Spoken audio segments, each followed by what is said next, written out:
जी हाँ, मैं सुशांत सिंह जी जो हमारे फिल्म इंडस्ट्री के बहुत दिग्गज कलाकार थे उसके बारे में बात कर रहा हूँ। आपको तो मालूम ही कि जिस प्रकार से 21 अगस्त को माननीय सुप्रीम कोर्ट ने आदेश किए कि ये कार्यक्रम जो है CBI central bureau of investigation को सीबीआई को इन्वेस्टिगेट करना चाहिए, उसके आधार पर सीबीआई टीम मुंबई पहुंच गई है। आप तो जानते हैं कि मुंबई पुलिस ने क्या किया। उन्होंने 174 सीआरपीसी के अंदर इंक्वेस्ट किया, जो कि मैं समझता हूं कि बिल्कुल ज़रूरी नहीं था, और कोई एफआईआर 154 में उन्होंने फाइल नहीं करी। इसके कारण को लेकर के मुंबई पुलिस और बिहार में जहां की एफआईआर फाइल की गई, पार्ट कॉज ऑफ एक्शन किया गया। विकास सिंह जी ने जिस प्रकार से केस में दलील करी और अंतगतवा सुप्रीम कोर्ट ने आदेश किए कि ये सीबीआई को इन्वेस्टिगेट करना चाहिए। मुंबई पुलिस के जिस प्रकार से काम किया, पोस्टमार्टम के बाद काफ़ी अभी जो सीबीआई टीम पहुंची है वो इसलिए पहुंची है कि वहां पे पूरा सा सीन रिकंस्ट्रक्ट करे और किस प्रकार से ये मर्डर हुआ या सुसाइड या उसका डीप इन्वेस्टिगेशन करे।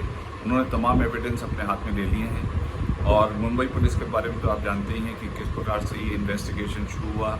उसमें संदिग्ध और सवालिया निशान खड़े हो गए। उन्होंने 65 दिन लगाए, लेकिन किसी भी निष्कर्ष पर, जो निष्कर्ष उन्होंने 15 मिनट में निकाल दिया था कि ये सुसाइड है, आत्महत्या है, वो भी अभी उन्होंने सुसाइड निकाला। और किसी प्रकार की रिपोर्ट ना तो पोस्टमार्टम में, ना विसरा या फॉरेंसिक एनालिसिस में निकला है कि वो किसी प्रकार का नशीला पदार्थ का सेवन कर रहे थे। उन पर साइकेट्रिस्ट ने भी बाइपोलर होने का इल्ज़ाम लगाया है, पुलिस कमिश्नर ने भी लगाया है, और उनको कहा गया है कि मनोवैज्ञानिक कारण से इन्होंने सुसाइड किया है। लेकिन ये बात किसी को पच नहीं रही है। इसी आधार पर मुंबई पुलिस के ऊपर सवालिया निशान खड़े हो गए हैं। सीबीआई की रिपोर्ट शुरू हो गई है।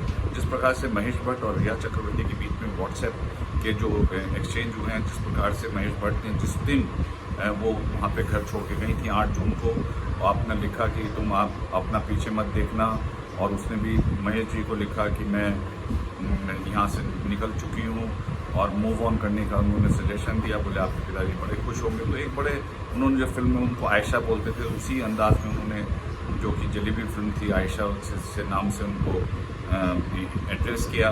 तो बहुत इंटीमेट रिलेशनशिप है। महेश भट्ट के बारे में काफ़ी बातें पहले ही से आप जानते हैं कि किस प्रकार से वो सब बड़े कंट्रोवर्शियल रिमार्क के लिए जाने जाते हैं, और काफ़ी कुछ ऐसी, जिया खान में भी उन पर काफ़ी उन पर इल्ज़ाम लगे।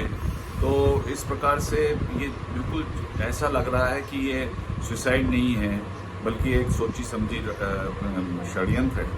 और उसके ही आधार पर ईडी ने भी जिस प्रकार से रिया चक्रवर्ती पे फाइनेंशियल डीलिंग को लेकर के इन्वेस्टिगेशन शुरू हुआ है कि 14 करोड़ का साइफन ऑफ किया उन्होंने, prevention of money laundering act के अंदर उसमें ऑलरेडी केस फाइल कर दिया है।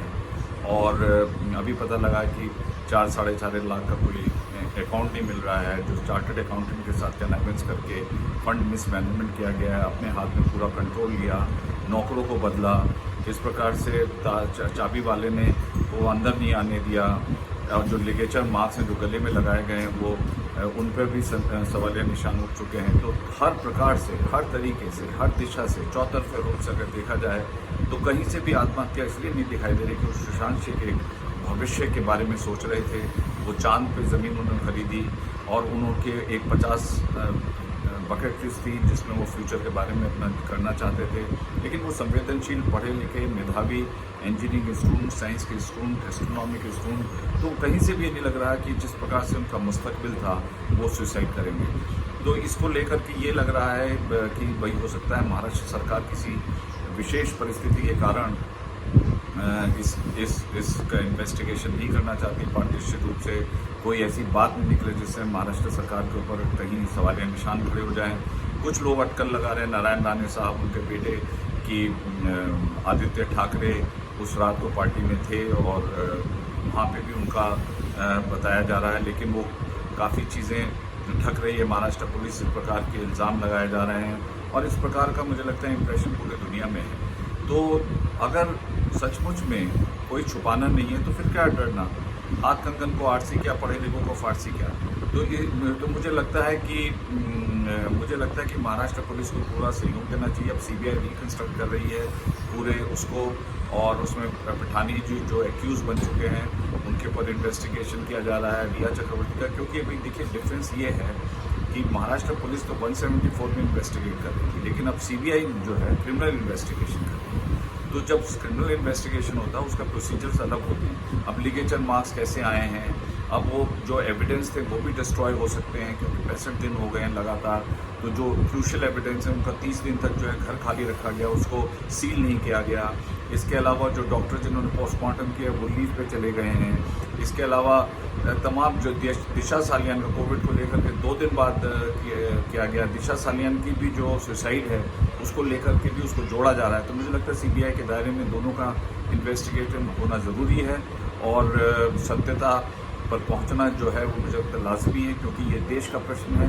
ये ऐसा दोबारा से बॉलीवुड में इस प्रकार का पुनरावृत्ति ना हो। कोई भी षड्यंत्रकारी कहते हैं कि बाहर से भी तार जुड़े हुए हैं, दुबई से भी तार जुड़े हुए हैं, तो हो सकता है इसके अंदर एक बहुत बड़ी षड्यंत्र हो, लेकिन मैं किसी निष्कर्ष पर नहीं पहुंच रहा हूँ कि आत्महत्या है या ये मर्डर है।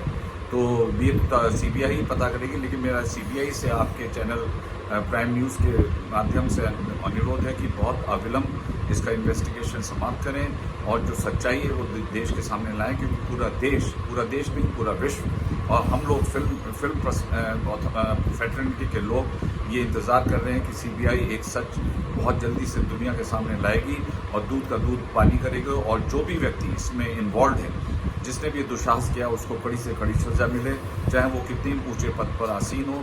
ये मेरी आपके प्राइम न्यूज़ चैनल के माध्यम से अपील है। बहुत बहुत धन्यवाद। Thank you.